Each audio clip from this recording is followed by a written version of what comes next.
Assalamualaikum warahmatullahi wabarakatuh. Anak-anakku sekalian kelas 10 IPA dan kelas 10 IPS yang Bapak cintai. Oke, kita ketemu lagi di pelajaran PPKN. Semoga kalian semua tetap dalam keadaan sehat walafiat.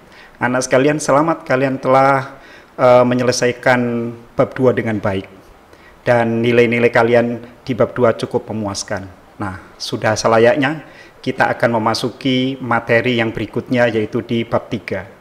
Bab 3 ini kita akan bicara tentang hubungan fungsional dan struktural pemerintah pusat dan daerah. Anak sekalian, di bab ini tidak jauh berbeda sebenarnya dengan bab 1 ketika kita membicarakan tentang pembagian kekuasaan secara vertikal dan horizontal. Mirip-mirip seperti itu, tapi pada bab ini kita akan membicarakan lebih spesifik tentang otonomi daerah. Tentu saja yang di pusat kedudukannya lebih tinggi daripada pemerintah yang ada di daerah. Ada pemerintah pusat, lalu kemudian ada pemerintah daerah provinsi, dan yang ketiga ada pemerintah daerah kabupaten kota. Nah, itu namanya vertikal. Nah, bagaimana hubungannya antara pusat, provinsi, kabupaten dan kota? Itulah yang akan kita pelajari. Berdasarkan Undang-Undang Nomor 32 Tahun 2004 tentang pemerintahan daerah, secara struktural Presiden merupakan pemegang kekuasaan tertinggi dalam penyelenggaraan pemerintahan di tingkat nasional. Sedangkan kepala daerah, baik itu provinsi maupun kabupaten kota, merupakan penyelenggara pemerintah di wilayah daerah masing-masing sesuai dengan sesuai dengan prinsip otonomi seluas-luasnya. Jadi seperti yang Bapak jelaskan tadi. Kita lanjutkan. Nah, inilah anak sekalian gambaran ya dari segi struktural antara pemerintah pusat dan pemerintah daerah. Jadi di atas kita lihat ada presiden. Di bawahnya presiden itu sebenarnya di sini ada kementerian, dulu namanya departemen, sekarang namanya kementerian, ada 34 kementerian.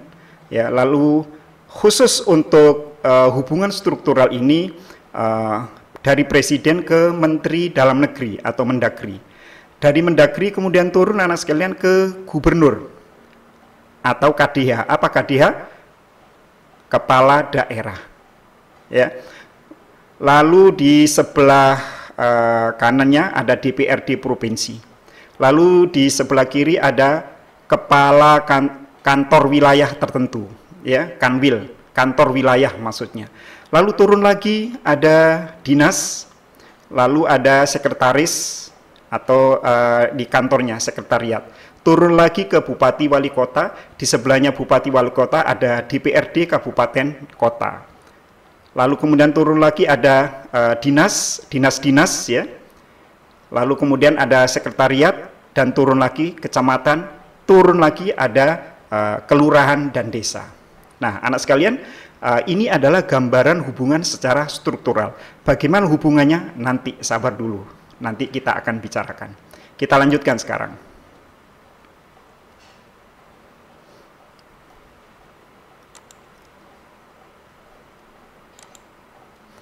Nah, sekarang kita menginjak ke apa itu hubungan fungsional.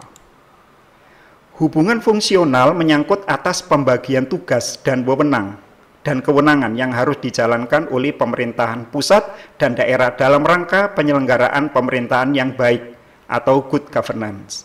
Maksudnya anak sekalian, ini hampir mirip dengan pembagian kekuasaan secara horizontal. Pembagian kekuasaan secara horizontal adalah pembagian kekuasaan berdasarkan kewenangannya. Artinya kalau di fungsional ini, pemerintah pusat itu fungsinya apa? Dan pemerintah daerah apa saja fungsinya? Tugas-tugasnya apa, kewajibannya apa, haknya apa? Itu fungsinya anak sekalian ya. Bukan lagi soal atasan dan bawahan. Kalau atasan dan bawahan tadi kita sudah bicarakan, yaitu hubungan struktural. Tapi kalau fungsional itu masing-masing punya tugas dan fungsinya masing-masing yang sudah diatur di dalam undang-undang. Kita lanjutkan. Pembagian tugas dan wewenang baik pemerintah pusat maupun pemerintah daerah tercantum di dalam Undang-Undang Nomor 32 Tahun 2004 yang diperbarui dengan Undang-Undang Nomor 23 Tahun 2014 tentang pemerintah daerah. Nah, dua undang-undang ini anak sekalian sekaligus menjadi dasar hukum atau landasan hukum bagi penyelenggaraan otonomi daerah. Kalian bisa mengingat-ingat dua undang-undang ini ya. Kita lanjutkan. Hubungan fungsional adalah hubungan yang didasarkan pada fungsi masing-masing pemerintahan yang saling mempengaruhi dan saling bergantung antara satu dengan yang lain. Maksudnya anak sekalian bahwa karena masing-masing memiliki fungsi sendiri-sendiri ya. Pemerintah pusat dalam ini presiden fungsinya apa, lalu kemudian gubernur fungsinya apa, DPRD provinsi fungsinya apa ya. Nah, masing-masing ini bisa saling mempengaruhi dan saling bergantung. Artinya masing-masing tidak bisa bekerja sendiri tanpa campur tangan yang lain, tanpa keterlibatan yang lain.